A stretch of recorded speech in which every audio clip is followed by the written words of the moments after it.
যারা সৌদি আরব গাড়ি কিনতে চাচ্ছেন তাদের জন্য আজকের এই ভিডিওটি।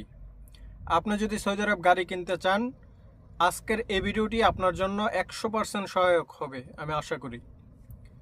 প্রিয় ভাইয়েরা, যারা এই সৌদি আরব গাড়ি কিনবেন, কিস্তিতে কেউ গাড়ি কিনবেন না। আমি প্রতিবারই বলে দিই যে কিস্তিতে কেন গাড়ি কিনবেন না সে বিষয়ে আলোচনা করব। কিস্তিতে গাড়ি কিনবেন, ধরেন আপনি সাপোজ আমি একটা কথা বলি, আপনি 2016 সালের একটি গাড়ি কিনলেন, হুন্ডাই অথবা ইয়ারিস। গাড়িটি যদি আপনি ক্যাশ কিনেন, সেক্ষেত্রে 20-22 হাজার রিয়ালের ভিতরে আপনি কিনে ফেলতে পারবেন একটু ভালো মানের গাড়ি। আর যদি আপনি কিস্তিতে নেন, ওই গাড়িটা আপনাকে 35,000 রিয়াল দিতে হবে। প্রায় 10-15 হাজার রিয়াল আপনাকে বেশি দিয়ে কিনতে হবে। মিনিমাম আপনাকে 10,000 রিয়াল বেশি দিয়ে কিনতে হবে। সো এই 10,000 রিয়াল আপনি এক বছরে আপনার মনে করেন যে এই 10,000 রিয়াল 6 মাসের ইনকাম। তো আপনি কেন কিস্তিতে নেবেন? আপনি যদি কষ্ট করে হইলেও অথবা এক বছর টাকা জমাইয়া আপনি ক্যাশ নেন, আপনি একটা গাড়ি কিনবেন ডাউন পেমেন্ট দিয়া, আবার কিস্তিতে 20,000 রিয়ালের গাড়ি 35,000 রিয়াল দিয়া, এটা তো বোকামি ছাড়া আর কোনো কিছু না। অনেকে বলে যে শোরুম থেকে গাড়ি কিনবো কিস্তিতে, তো শোরুম থেকেও যদি গাড়িটা কিনে, সেক্ষেত্রে গাড়িটার 60,000 রিয়ালের গাড়িটা আপনাকে 80,000, 85,000, 90,000 রিয়াল দিয়ে আপনাকে কিনতে হইতেছে। সো আপনি একটু ধৈর্য ধরুন। আপনার দেখা যাইতেছে 2 বছর আপনি কিস্তি চালাবেন, 2 বছর টাকাটা সেভিং করুন, সেভিং করে আপনি কিস্তিতে কিনুন। 5 বছরের কিস্তিতে কোনো সময় কিনবেন না। যদি কিস্তিতে কিনারই হয়, সেক্ষেত্রে 1 বছরের কিস্তিতে কিনবেন।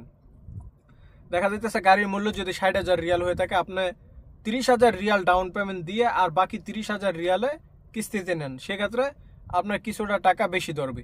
কিন্তু আপনি যদি পুরাটাই কিস্তির মাধ্যমে নিতে চান, যেটা 4 বছরে 5 বছরের কিস্তিতে, সেক্ষেত্রে আপনার দেখা যাইতেছে মাসে আপনার 1200-1000 টাকা করে আপনি কিস্তি দিতেছেন। কিন্তু কাজ করার পরে গাড়িটা যদি আপনি ইনকামের উদ্দেশ্যে কিস্তিতে নিতে চান, এই 1200 রিয়াল দিয়ে আপনার কিন্তু ইনকাম থাকবে না।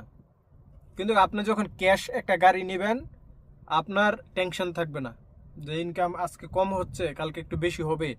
মানে এই যে টেনশনটা, এটা কিন্তু মাথার ভিতরে থাকবে না। তাই সিদ্ধান্ত নেওয়ার আগে 10 বার ভেবেচিন্তে নেবেন। কারণ গাড়ি কেনার পরে দেখা যাইতেছে আপনার টেনশনটা আরও বেশি হয়ে যাবে। আমরা হয়তো শখের বশত অনেকেই এ ধরনের ভুল করে ফেলি।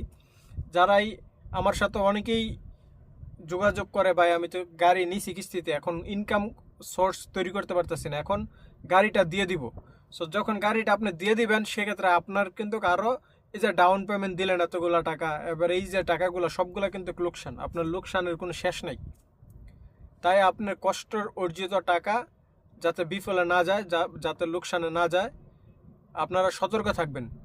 এ বিষয়ে গাড়ি কিনবেন ক্যাশ টাকাতে কিনবেন। প্রয়োজনে ম্যানুয়াল গাড়ি কিনেন, কম টাকা মূল্যে গাড়ি কিনেন, কিন্তু কিস্তিতে গাড়ি কিনবেন না। কিস্তিতে গাড়ি কিনতে গেলেই আপনার পরবর্তীতে আপনার এটি বিপদ হয়ে দাঁড়াবে।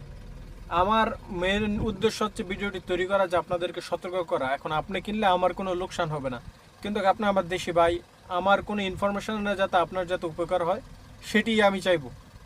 যেহেতু আমরা সবাই প্রবাসে আছি, অনেক কষ্টের জমানো টাকা, একটা গাড়ি কিনতে গেলে 5-6 লাখ টাকা মিনিমাম লাগে বাংলাদেশের টাকা। একটু গাড়ি যদি আপনি নিতে চান, 5-6 লাখ টাকা কিন্তু লাগে। সো এই 5-6 লাখ টাকা আপনি এরকমভাবে ইনভেস্ট করবেন যাতে এটা আপনাকে পরবর্তীতে টাকা দেয়। আপনি দেখা যাইতেছে এই যে 20,000 রিয়ালের গাড়ি 35,000 রিয়াল দিয়ে 15,000 রিয়াল তো আপনি যতদিন কিস্তি দেবেন এতদিন ইনকামই করতে পারবেন না। তাই তো আপনার লাভ কি? আপনার তো কোনো লাভ নাই কিস্তিতে গাড়িটা নিয়ে। কিস্তিতে কোনো সময় কেউ গাড়ি নিয়ে কোনো লাভ নাই। আর এরকম না যে সৌদি আরবের ভিতরে একেবারে জায়গায় জায়গায় ইনকাম আছে, আপনারা ইনকাম করে দিয়ে দিতে পারবেন।